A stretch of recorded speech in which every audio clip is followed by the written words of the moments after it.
नमस्कार, स्वागत है आपका। आप देख रहे हैं वर्ल्ड नाउ। मैं हूं आपके साथ विवेक शांडिल्य। वर्ल्ड नाउ में हम आपको दिखाते हैं दुनिया में इस वक्त क्या हलचल है, दुनिया की बड़ी खबरें क्या है। अमेरिका से लेकर चीन तक, चीन से लेकर ईरान तक, ईरान से लेकर रूस तक, रूस से लेकर यूक्रेन तक, यूरोप तक। कौन सी वो बड़ी हलचल है जो आपके लिए बहुत जरूरी है जानना।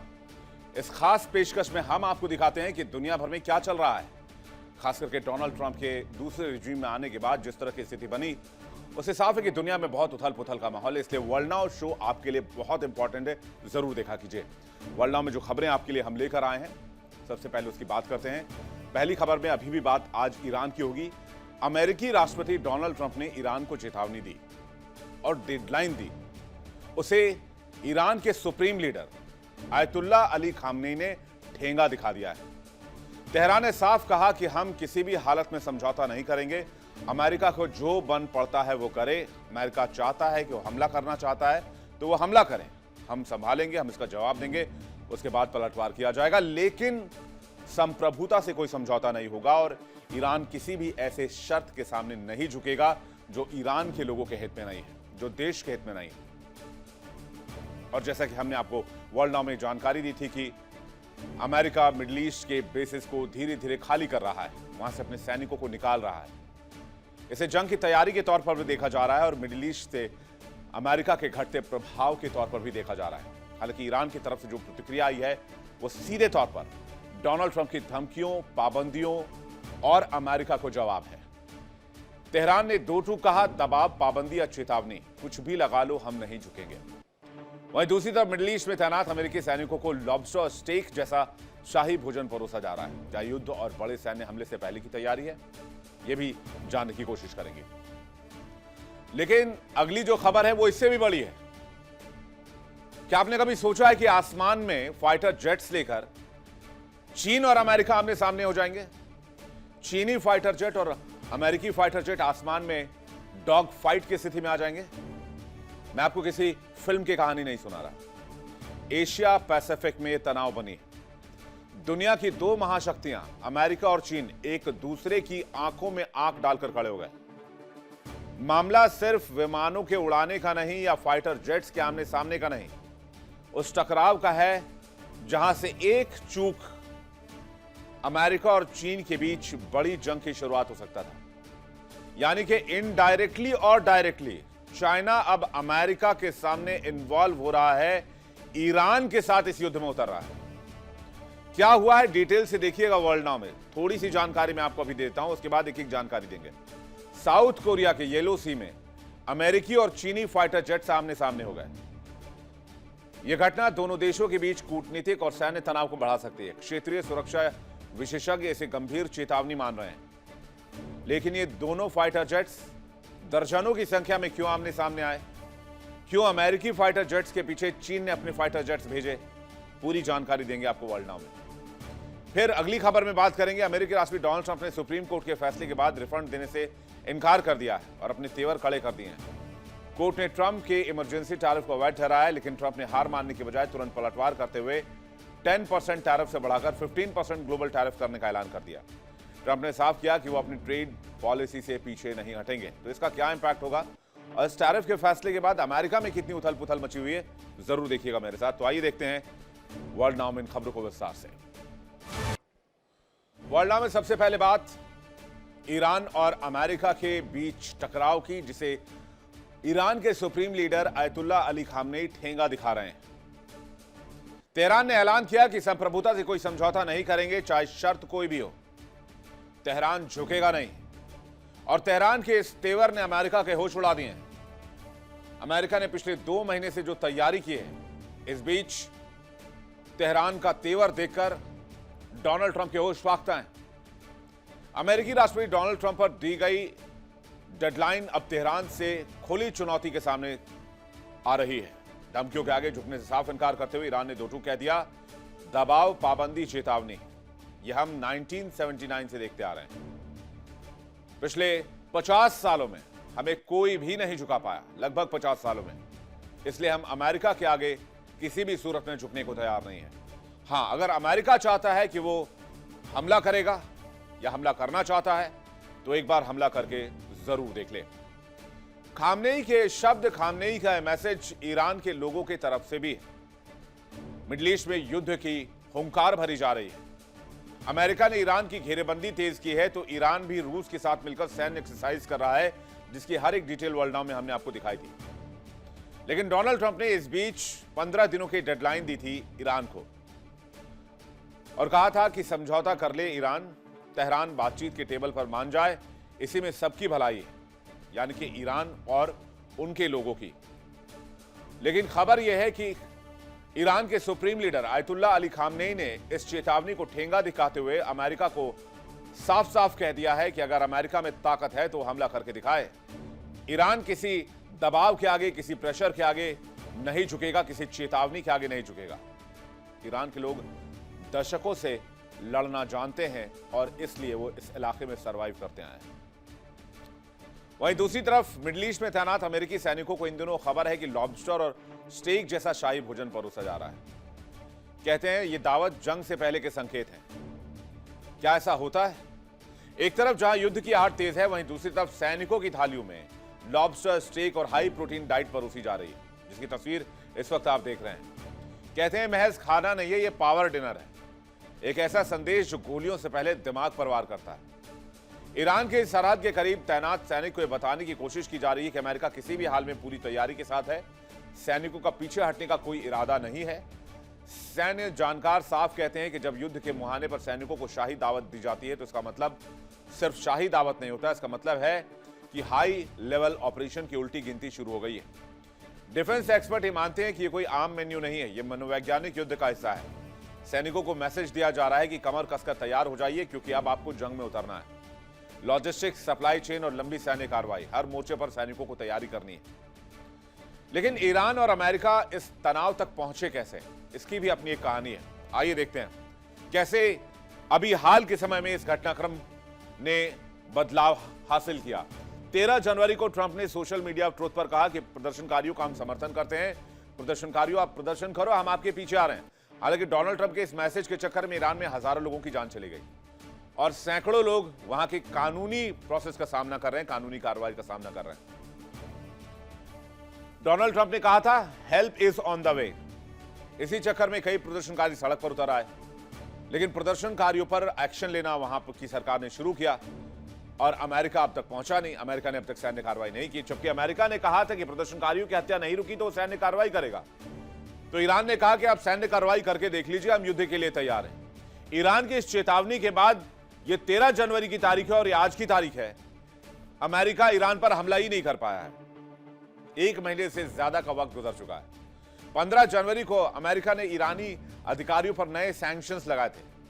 19 से 25 जनवरी के बीच यूएसएस अब्राहम लिंकन को मिडिल ईस्ट की ओर भेजा गया और 25 जनवरी को यूएसएस लिंकन अरब सागर भी पहुंच गया। 27 और 28 जनवरी के दौरान ट्रंप ने कहा कि मैसिव आर्माडा ईरान की ओर बढ़ रहा है। वो अभी तक बढ़ ही रहा है। 27-28 जनवरी को अमेरिका ने खाड़ी क्षेत्र में अपनी सैन्य तैनाती बढ़ा दी, लेकिन फायदा क्या हुआ? 1 और 2 फरवरी को ईरान की आईआरजीसी नौसेना ने स्ट्रेट ऑफ होर्मुज में युद्ध अभ्यास शुरू कर दिया। 17 फरवरी को जिनेवा में परमाणु वार्ता का दूसरा दौर संपन्न हुआ, लेकिन बातचीत बेनतीजा रही।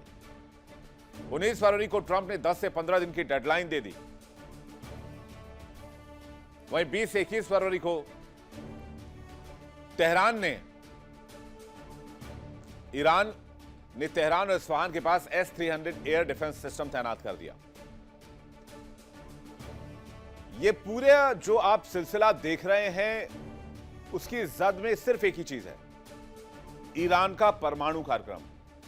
अच्छा, मुझे यह समझ नहीं आता कि अमेरिका को ईरान के परमाणु कार्यक्रम से दिक्कत है, चूंकि ईरान का परमाणु कार्यक्रम इजराइल को भी नुकसान पहुंचा सकता है। सही बात है, लेकिन अमेरिका को पाकिस्तान के परमाणु कार्यक्रम से दिक्कत नहीं है, जबकि पाकिस्तान का परमाणु कार्यक्रम भी इजराइल को नुकसान पहुंचा सकता है और इजराइल के साथ साथ दुनिया के कई देशों को नुकसान पहुंचा सकता है। अमेरिका जानता है कि पाकिस्तान तो घोषित मुल्क है आतंकी गतिविधियों के लिए, दुनिया भर के आतंकी वहीं पाए जाते हैं, वहीं पाले जाते हैं। तो ये दोगलापन है, इस पर कभी अलग से आराम से बातचीत करेंगे। लेकिन खैर, आते हैं न्यूक्लियर प्रोग्राम पर। अमेरिका से न्यूक्लियर प्रोग्राम के ऊपर बातचीत के बीच ईरान ने पूरी दुनिया को खुली चुनौती दी। ईरानी राष्ट्रपति मसूद पेजेश्कियान ने दो टूक शब्दों में कहा कि उनका देश किसी दबाव, किसी प्रेशर, किसी वैश्विक प्रेशर में घुटने नहीं टेकेगा। सुनिए वहां के राष्ट्रपति का बयान, उसके बाद यहां से आगे की कहानी।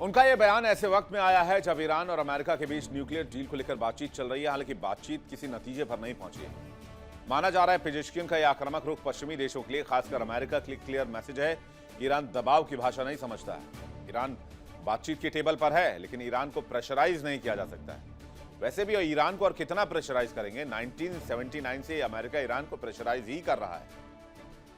ईरानी राष्ट्रपति के इस बयान ने अंतर्राष्ट्रीय राजनीति में हलचल मचा दी। यह तय माना जा रहा है कि आने वाले दिनों में अमेरिका ईरान के रिश्तों में तल्खी बढ़ सकती है।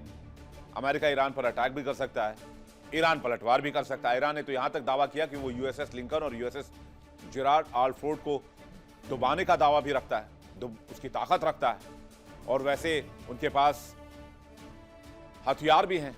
इस बारे में भी खुलासा हुआ। लेकिन अमेरिका किस तरह से तैयारी कर रहा है वो आपको दिखाते हैं। हालांकि ये बात अलग है कि अमेरिका अभी तक तैयारी ही कर रहा है और बहुत लंबे समय से अमेरिका की तैयारी चली रही है। 36 F-15 इस इलाके में तैनात किए गए हैं।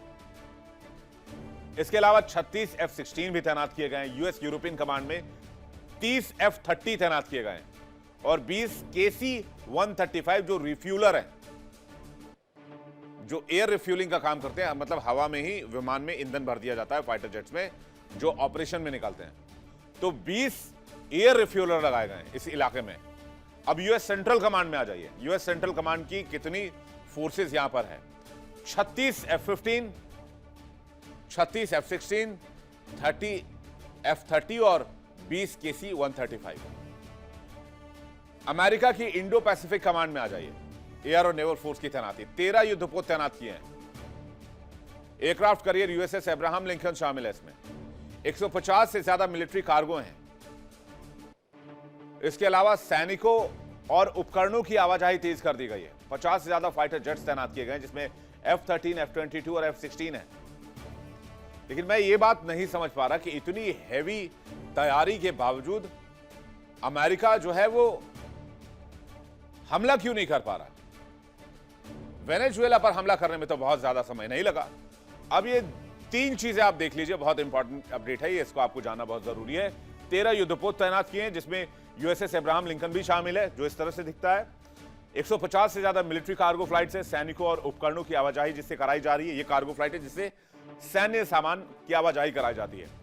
और वो फाइटर जेट है जिसमें F-35, F-22, रैप्टर और F-16 तैनात किए गए हैं। 50 से ज्यादा ऐसे फाइटर जेट्स की तैनाती है।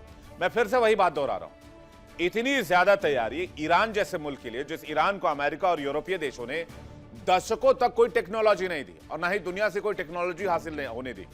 ईरान को स्विफ्ट बैंकिंग सिस्टम से बाहर कर दिया और डॉलर तक पहुंच उसकी मुश्किल कर दी, जिससे कि वो पूरी दुनिया से कोई सामान ही खरीद ना पाए। उस देश से मुकाबला करने के लिए इतनी जंगी तैयारी चाहिए क्या? आखिर अमेरिका को किस बात का डर है?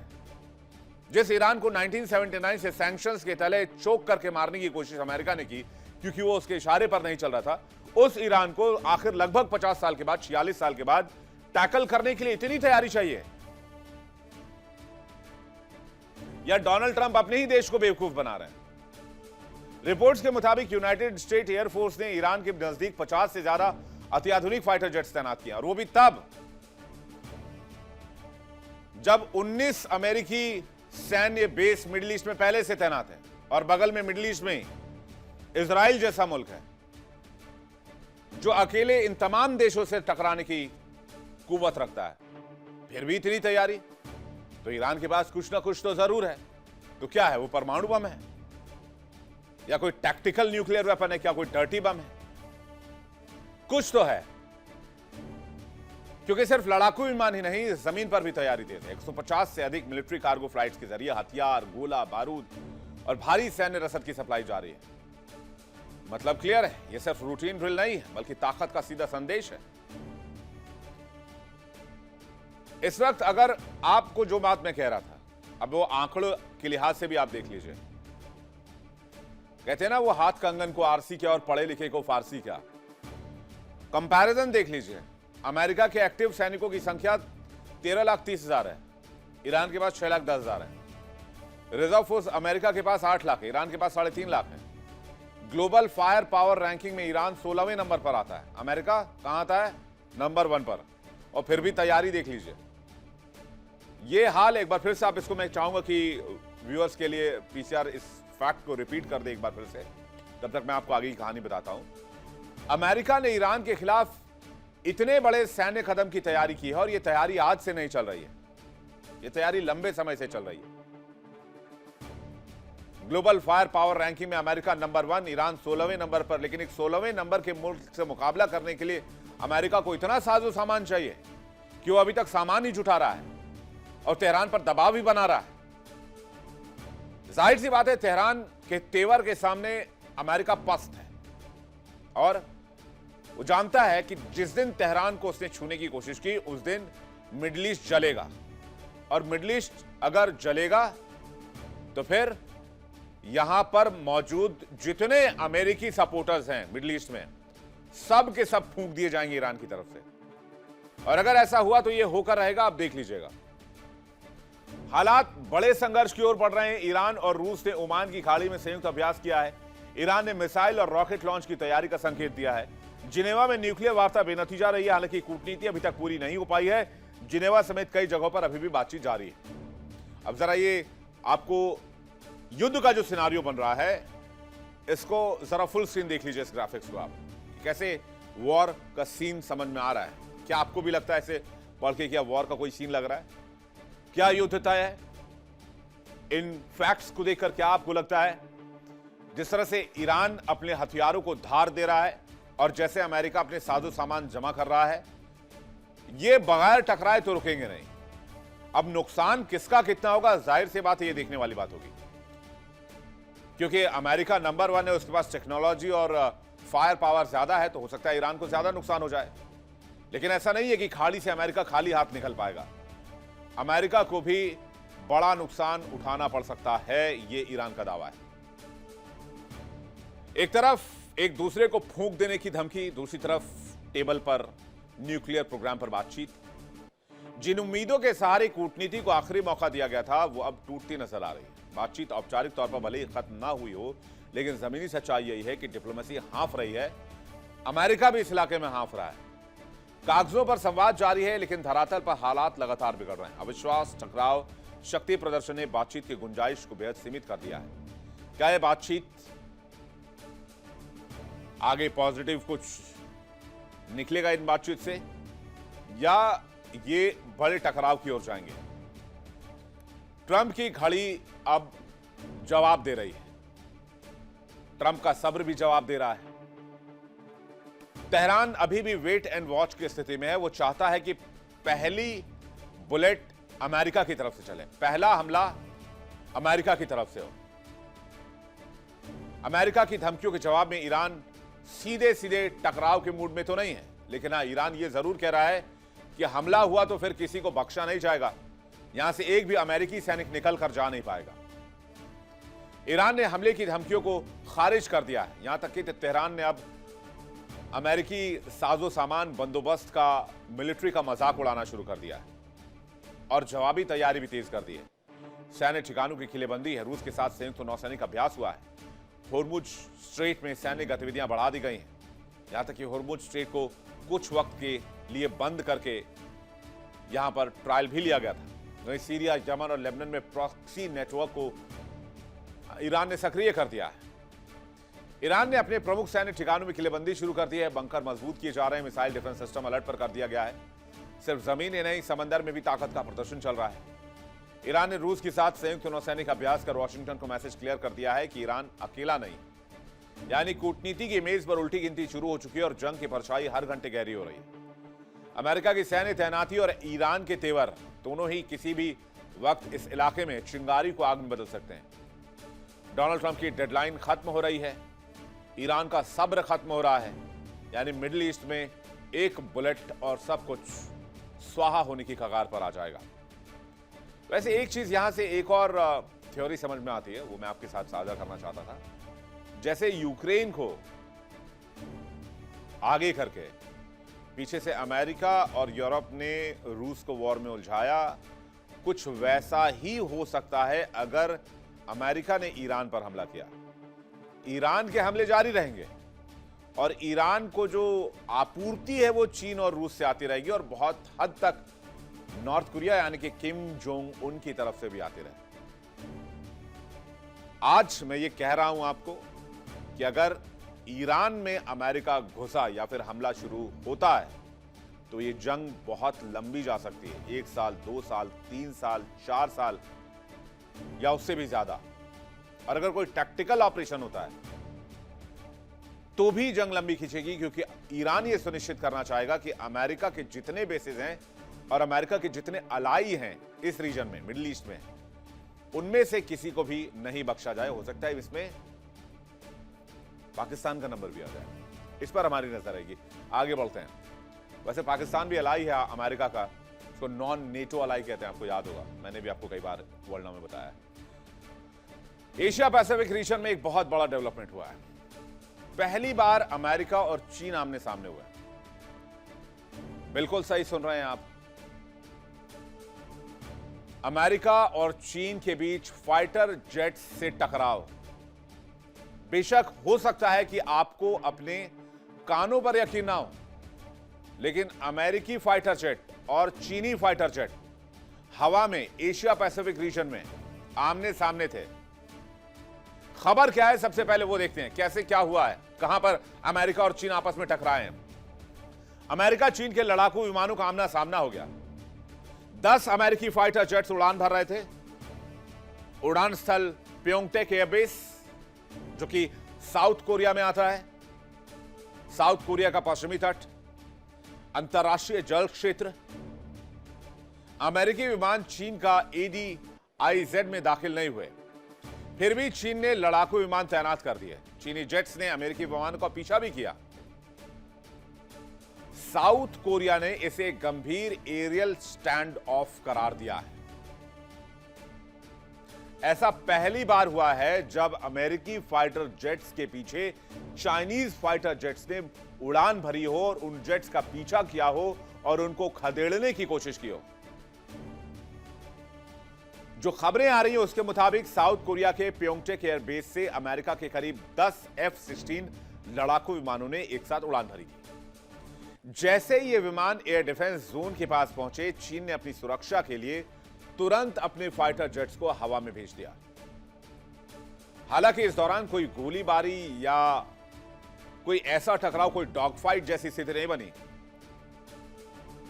लेकिन दोनों देशों के पायलट एक दूसरे के बहुत करीब आ गए थे। दोनों देशों के फाइटर जेट्स एक दूसरे के बहुत करीब आ गए थे। साउथ कोरिया की मीडिया की माने तो इसे गंभीर एरियल स्टैंड ऑफ करार दिया गया है। यानी इस घटना ने साफ कर दिया है कि एशिया पैसिफिक का मैदान दो महाशक्तियों के बीच कभी भी टकराव का मैदान बन सकता है, जहां अमेरिका और चीन आपस में भिड़ सकते हैं। और यह हालत तब है, चीन ने यह दादागिरी अमेरिका को तब बताई है कि तुम अपने हिसाब से रहो इस इलाके में, जबकि अमेरिकी विमान उसकी अंतर्राष्ट्रीय सीमा में दाखिल भी नहीं हुए थे या उसके करीब भी नहीं गए थे। लेकिन फिर भी चीन ने अपने फाइटर जेट्स को हवा में भेज दिया। अब ये फाइटर जेट्स चाइना ने क्यों भेजे? क्या सिर्फ सुरक्षा का इरादा था या वो हमला करना चाह रहे थे? ये सब कुछ अभी जांच का विषय बना हुआ है। और ये सब उस इलाके में हुआ है जहां चीन अपनी दावेदारी जताता रहा है और अमेरिका फ्री नेविगेशन के नाम पर लगातार सैन्य मौजूदगी दिखाता है। इस पूरे घटनाक्रम पर अमेरिकी रक्षा विभाग पेंटागन का रिएक्शन भी आया। पेंटागन ने साफ कहा कि हम अंतर्राष्ट्रीय जल क्षेत्र में थे और पीछे हटने का तो सवाल ही नहीं उठता। वहीं चीन की सेना पीपल्स लिबरेशन आर्मी ने अमेरिका पर एलिगेशन लगाया है कि वो जानबूझकर उकसावे की कार्रवाई कर रहे हैं।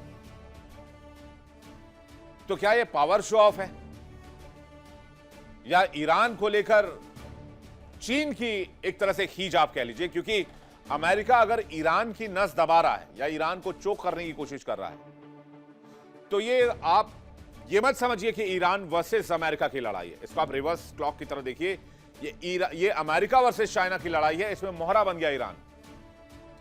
और जो तकलीफ चाइना को हो रही है, मुझे लगता है उसके लिए पावर शो ऑफ हुआ है जब चाइना ने अमेरिकी फाइटर जेट्स के पीछे अपने फाइटर जेट्स भेज दिए। अमेरिका और चीन दोनों का पावर शो ऑफ इसे माना जा रहा है। दोनों पीछे हटने को तैयार नहीं है। दक्षिण कोरिया के पास तनाव की जड़ उत्तर कोरिया है। अमेरिका की नॉर्थ कोरिया पर भी नजर है। चीन नॉर्थ कोरिया को बफर स्टेट मानता है। एयर स्पेस की जो मसल गेम है वो भी इसमें है। समंदर के ऊपर कोई सीधी बॉर्डर लाइन नहीं है। इंटरनेशनल एयर स्पेस का फायदा उठाते हैं। जेट्स पास उड़ते हैं तो डराने की रणनीति मानी जाती है, लेकिन गलती से थोड़ी सी चूक हो गई तो ये एक बहुत बड़ी क्राइसिस सिचुएशन में चेंज हो सकती है। चीन को अमेरिका से इन दिनों थोड़ा एक तरह से आप कहें तो दिक्कत तकलीफ वाली बात भी है। America south Korea plus Japan चीन के लिए घेरेबंदी के तौर पर मानता है, और चीन को जिस तरह से परेशान किया जा रहा है ईरान और वेनेजुएला को कंट्रोल करके, क्योंकि ईरान को भी चारों तरफ से अमेरिका ने घेर रखा है, तो ईरान से भी कोई भी ऑयल शिप जो है वो चीन तक नहीं पहुंच पा रहा है। तो पहले वेनेजुएला बंद हुआ, फिर ईरान को भी चोक कर रखा है अमेरिका ने। तो चीन छटपटा रहा है, और ड्रैगन की यही छटपटाहट दिखी है एशिया पैसिफिक रीजन में, जहां पर चाइना ने यूएस फाइटर जेट्स के पीछे अपने जेट्स भेज दिए। तो क्या ये कोल्ड वॉर वर्जन का इसे एशियाई वर्जन माना जाए? अब आप सोच रहे हैं कि अगर अमेरिकी विमान चीन की सीमा में गए ही नहीं तो बवाल क्यों है? तो एक पॉइंट तो मैंने आपको बता दिया कि ये एक मुद्दा जो है वो ईरान के एंगल का है। ईरान और वेनेजुएला भी आप इसमें ले लीजिए, क्योंकि वेनेजुएला से भी बड़ी मात्रा में तेल चीन खरीदता था। अब वो तेल भी चीन के लिए बंद है। वेनेजुएला से भी बंद, ईरान से भी बंद। तो एक पॉइंट तो वो है। अब आप एक पॉइंट और समझिए, ADIZ वाला, जिसका जिक्र अभी मैंने आपके सामने किया था। यह है एयर डिफेंस आइडेंटिफिकेशन जोन। क्या है ये ADIZ? इसे वायु रक्षा पहचान क्षेत्र कहते हैं। ADIZ एक तरह का अर्ली वार्निंग जोन भी है। यह किसी देश के सोवरेन एयर स्पेस से अलग होता है। ADIZ आमतौर पर देश की सीमा से बाहर एक तरह का बफर एरिया होता है, जो अंतर्राष्ट्रीय हवाई क्षेत्र में बनाया जाता है। जैसे ही कोई भी फाइटर जेट किसी भी देश के ADIZ में दाखिल होता है तो उसे वार्निंग मिलती है कि आप बफर जोन में एक तरह से दाखिल हो चुके हैं, आप इस सीमा के अंदर आ चुके हैं और आप वहां से वापस लौट जाइए। आगे से वहां पर फलाने देश का बॉर्डर है, आप बॉर्डर में अंदर घुसेंगे तो आपके फाइटर जेट्स को मार गिराया जा सकता है। यानी सीमा की ओर आने वाले विमानों की पहले से पहचान कर उन्हें वार्निंग देना, अपनी पहचान बतानी होती है, फिर फ्लाइट प्लान साझा करना होता है, रेडियो संपर्क बनाए रखना होता है। इसमें से एक भी चीज नहीं की तो फिर उस देश की एयरफोर्स आपके पीछे पड़ जाएगी। ADIZ कोई जमीनी इलाका नहीं है, ये एक वार्निंग एरिया है। ये कहता है कि अभी आपने सीमा लांघी नहीं है, लेकिन अब आप हमारी नजर में, आप बफर जोन में आ चुके हैं।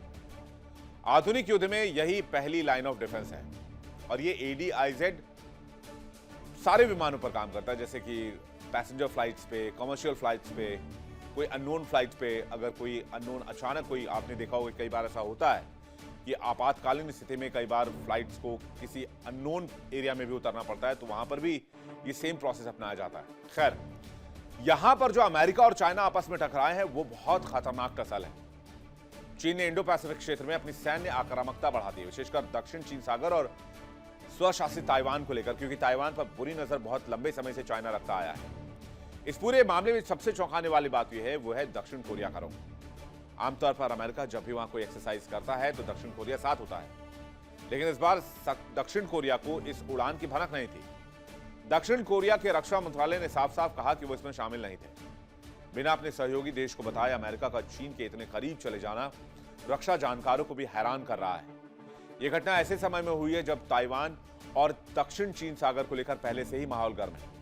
जापान भी इस आग में घी डालने का काम कर रहा है, जिसने हाल ही में ताइवान के समर्थन में सेना भेजने तक बात कह दी थी। तनाव सिर्फ चीन अमेरिका के बीच नहीं है, बल्कि उत्तर कोरिया भी अपनी अलग खिचड़ी पका रहा है। जिस दिन ये विमान आसमान में एक दूसरे को आमने सामने ललकार रहे थे, ठीक उसी समय उत्तर कोरिया के तानाशाह किम जोंग उन एक बड़ी पार्टी बैठक कर रहे थे। किम ने साफ किया कि वो अपने परमाणु हथियारों के बेड़े को और मजबूत करने वाले हैं। एक तरफ अमेरिका दक्षिण कोरिया से कह रहा है कि वो खुद अपनी सुरक्षा की जिम्मेदारी ले, दूसरी तरफ चीन अमेरिका के साथ हवा में भिड़ रहा है। ये संकेत इशारा कर रहे हैं कि आने वाले दिनों में इस इलाके में सब कुछ नॉर्मल नहीं रहने वाला है। और आज चीन ने लड़ाकू विमान भेजे हैं और अमेरिका, आपको लगता है क्या खामोश बैठ जाएगा? अमेरिका फिर से वापस आएगा इस इलाके में और उसके बाद वहां से फिर दिक्कत शुरू हो सकती है इस इलाके में, इस रीजन में, क्योंकि चीन आज तक किसी कॉन्फ्रंट में खुले तौर पर सामने नहीं आया। चीन की बदमाशी क्या रहती है? चीन की बदमाशी है दो तीन। एक तो दूसरे के देशों पर कब्जा करो, उनकी जमीन को अपना बताओ। सेकंड स्ट्रेटजी है कर्ज दो, इतना कर्ज दो और बहुत हाई इंटरेस्ट रेट पर कर्ज दो कि अगला देश ही कंगाल हो जाए, फिर उसका सारा संसाधन हमारा होगा। ये रहती है चीन की स्ट्रेटजी। चीन कभी भी लड़ाई करके अपना नुकसान नहीं करना चाहता, लेकिन ये पहली बार है जब चीन आमने सामने अमेरिकी फाइटर जेट्स के पीछे गया है और अपने फाइटर जेट्स का इस्तेमाल किया है।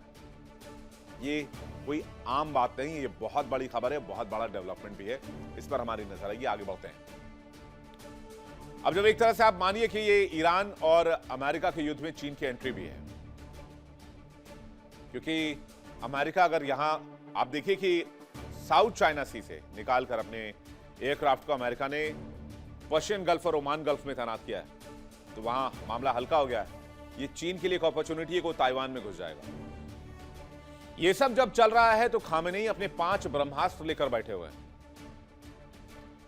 अमेरिका के लिए। खामनेई के वो 5 ब्रह्मास्त्र कौन से हैं? जिसके निशाने पर अमेरिका के सबसे बड़े समुद्री हथियार, एयरक्राफ्ट कैरियर, सब कुछ है, और जिसके दम पर खामेनेई कह रहे हैं कि हम 1 मिनट में अमेरिका को यहां से तबाह बर्बाद कर सकते हैं। अमेरिका ने अपने 2 एयरक्राफ्ट कैरियर यहां पर लगाए हुए हैं। एक है यूएसएस अब्राहम लिंकन जो ईरान के पड़ोस में मौजूद है, और एक है यूएसएस जेराल्ड आर फोर्ड जो कि वहां पर मौजूद है लेकिन लोकेशन डिस्क्लोज नहीं किया जा रहा है। बावजूद इसके supreme leader Ayatollah Ali Khamenei हिल नहीं रहे। अपने भाषण में उन्होंने कहा कि एयरक्राफ्ट कैरियर एक खतरनाक मशीन है, लेकिन उससे भी ज्यादा खतरनाक वो हथियार है जो समुद्र की गहराई में जाता है और शोर भी नहीं करता है और दुश्मन को ऐसे निशाना बनाता है जैसे दुश्मन का इस इलाके में वजूद ही नहीं था। खामनेई का इशारा था ईरानी मिसाइल वर्सेस अमेरिकी एयरक्राफ्ट। दोनों कैरियर के साथ उनका पूरा बैटल ग्रुप भी है, जिसमें मिसाइल डिफेंस सिस्टम से लेकर युद्धपोत भी है। लेकिन खामनेई ने किसी एक हथियार का नाम नहीं लिया। उनका बयान सीधे तौर पर एक चेतावनी की तरह देखा जा रहा है। ईरान लंबे समय से दावा करता रहा है कि संघर्ष की स्थिति में वो होर्मुज स्ट्रेट को बंद कर देगा और पर्शियन गल्फ में अमेरिकी जहाजों को घेर कर मारेगा, और इसके लिए खामनेई भरोसा करते हैं अपने 5 ब्रह्मास्त्र पर। कौन से वो 5 ब्रह्मास्त्र हैं जिसे अमेरिका को खुली धमकी दे रहे हैं खामनेई? कहते हैं ईरान के पास एक ऐसी मिसाइल है जो चलते फिरते जहाज को ट्रैक भी कर सकती है। कहा जाता है एक सटीक वार और अरबों खरबों डॉलर का यह चलता फिरता एयरक्राफ्ट कैरियर समंदर में चलता फिरता कब्रिस्तान बन सकता है। आइए देखते हैं। ब्रह्मास्त्र नंबर 1 की अगर बात की जाए तो यह है खलीज फार्स। इसकी रेंज लगभग 300 किलोमीटर है और कहते हैं इसकी मारक क्षमता बहुत घातक होती है। आधार ये फतेह 110 शॉर्ट रेंज बैलिस्टिक मिसाइल के ऊपर बना हुआ है। टर्मिनल फेज में रडार और इंफ्रारेड सीकर है। मूविंग वॉरशिप्स पर सटीक हमला करने की काबिलियत, यह भी ऑपरेशनल स्थिति में है। अब दूसरे हथियार पर आ जाइए। इसका नाम है होर्मुज 1, जिसका नाम होर्मुज स्ट्रेट पर रखा गया है। यह भी 300 किलोमीटर की रेंज में किसी भी चीज को निशाना बना सकती है। दुश्मन के रडार को ट्रैक करता है। यह एंटी रेडिएशन ASBM है। अब तीसरे ब्रह्मास्त्र पर आ जाइए। यह है होर्मुज 2। यह भी 300 किलोमीटर रेंज वाला हथियार है। खासियत यह है कि एक्टिव रेडार होमिंग खासतौर पर नौसैनिक लक्ष्यों के लिए से तैयार किया गया है। अब आ जाइए चौथे ब्रह्मास्त्र पर, जो कि फतेह मिसाइल है, हाइपरसोनिक मिसाइल। इसका खुलासा हुआ 2023 में कि ऐसी मिसाइल भी ईरान के पास है जो आवाज से कई गुना ज्यादा तेज है। यह ईरान की इस्लामिक रिवॉल्यूशनरी गार्ड कॉर्प्स के हाथों में रहती है और ईरान के सर्वोच्च नेता अयतुल्ला अली खामनेई की मौजूदगी में ही इसे सामने लाया गया। इसकी रफ्तार कहते हैं आवाज से 13 से 15 गुना ज्यादा तेज है और रेंज 1400 किलोमीटर है। खासियत यह है कि उड़ान के दौरान यह दिशा और टारगेट दोनों बदल सकता है। एयर डिफेंस को चकमा देने में माहिर है क्योंकि स्पीड इतनी ज्यादा है कि यहां एयर डिफेंस का काम बहुत कम हो जाता है। यह टर्मिनल फेज में मनूवरिंग कर सकता है। अब आ जाइए ब्रह्मास्त्र नंबर 5, जो कि आत्मघाती ड्रोन और स्वॉर्म तकनीक से लैस है। ये लो कॉस्ट और हाई इंपैक्ट करता है। ये ईरान की सबसे खतरनाक मानी जाती है। सैकड़ों छोटी छोटी तेज नावें, मिसाइल, रॉकेट, आत्मघाती ड्रोन सब एक साथ हमला करते हैं और दुनिया का सबसे बड़ा ताकतवर बेड़ा भी ऐसे हमलों के सामने कंफ्यूज हो सकता है, जिसमें आत्मघाती ड्रोन होते हैं और स्वॉर्म तकनीक यानी कि झुंड में आते हैं। लो कॉस्ट है, हाई इंपैक्ट होता है। रडार से बचने के लिए इसमें सक्षम तकनीक लगाए गए हैं। तेल टैंकर, रडार, जहाज को निशाना बना सकता है और सैकड़ों ड्रोन एक साथ हमला करते हैं। आजकल तो एआई का जमाना है, तो एआई से ऑटो कोऑर्डिनेशन भी संभव है। यह किसी भी डिफेंस सिस्टम को ओवरलोड करने की ताकत रखता है।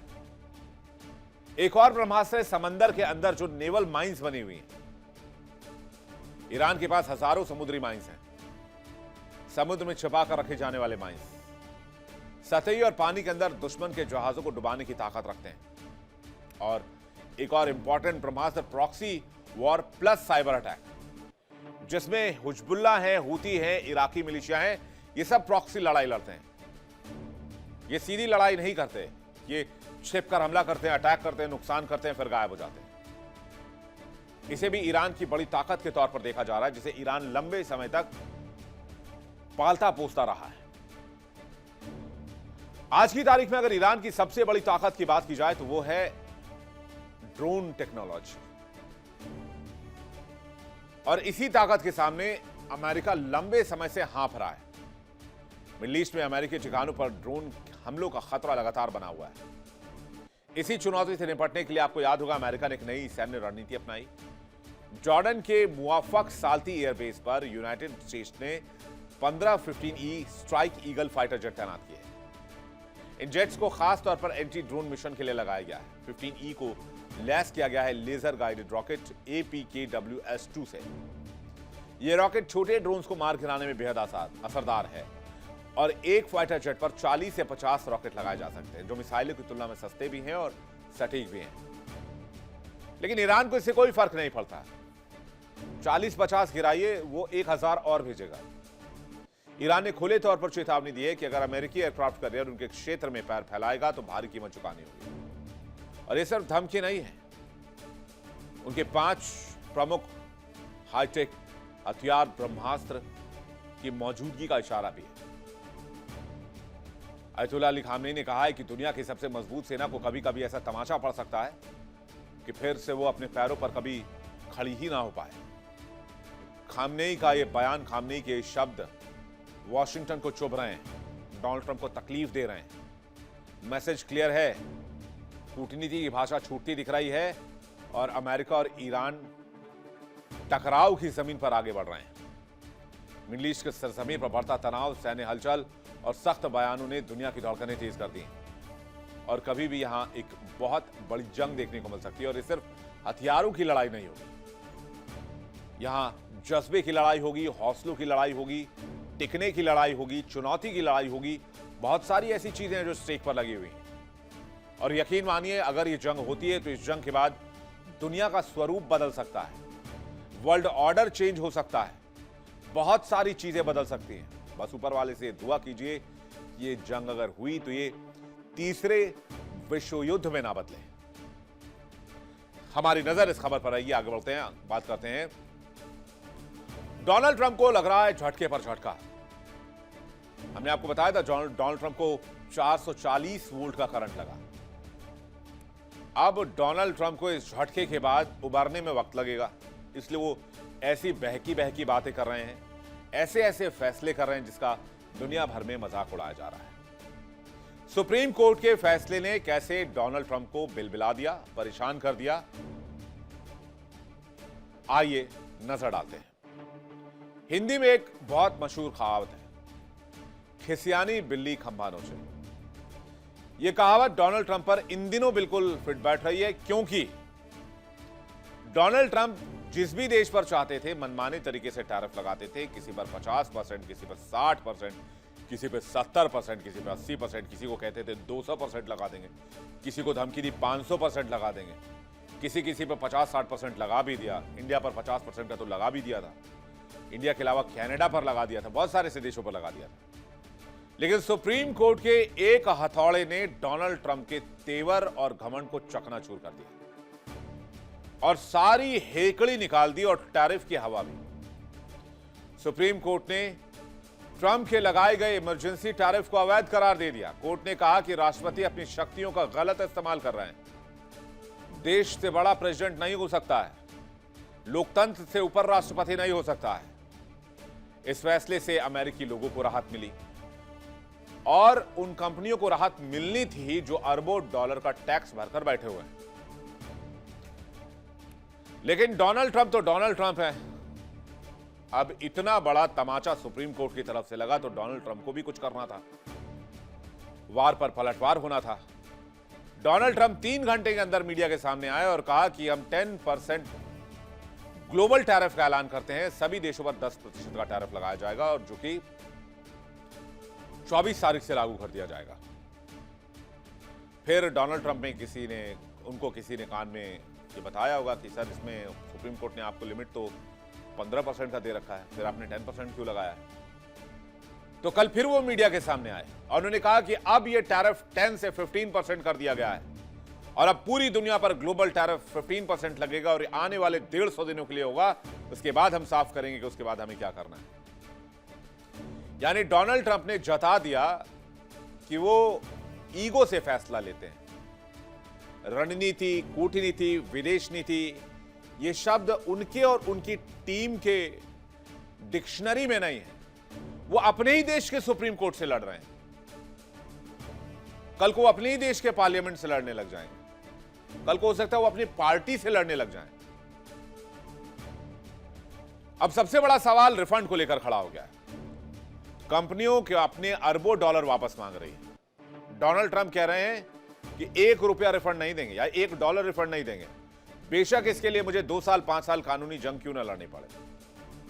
अब सेक्शन 122 क्या है जिसके तहत डोनाल्ड ट्रंप ने यह फैसला किया है? यह ट्रेड एक्ट ऑफ 1974 का हिस्सा है। राष्ट्रपति को व्यापार घाटे को रोकने के लिए अस्थायी कदम उठाने का अधिकार देता है। 15% तक का टैरिफ किसी भी आयात पर राष्ट्रपति लगा सकते हैं। इसे सिर्फ 150 दिन तक लागू करना होगा, उसके बाद इसे कांग्रेस की जरूरी मंजूरी चाहिए होगी। लेकिन यहां भी डोनाल्ड ट्रंप के पास सिर्फ 150 दिन का वक्त है। डोनाल्ड ट्रंप का मानना है कि उन्हें वो ताकत वापस मिल जाएगी जो कोर्ट ने उनसे छीनी है। उन्होंने प्रेस कॉन्फ्रेंस में जजों पर भी निशाना साधा और इसे देश के लिए एक बुरा फैसला बताया। एक्सपर्ट्स ये मानते हैं कि ट्रंप इस कानून का इस्तेमाल इसलिए कर रहे हैं क्योंकि इसमें जांच की लंबी प्रक्रिया की जरूरत नहीं होती।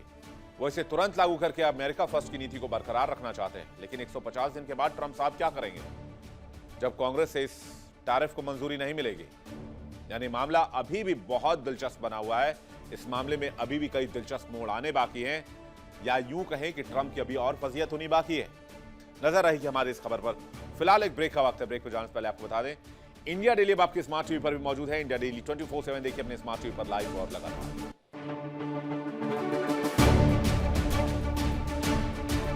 देखिए इंडिया डेली 24/7 अब आपके स्मार्ट टीवी पर। इंडिया डेली मौजूद है सभी डिजिटल प्लेटफॉर्म पर लाइव और लगातार। इंडिया डेली 24/7 हर दिन राष्ट्र को समर्पित।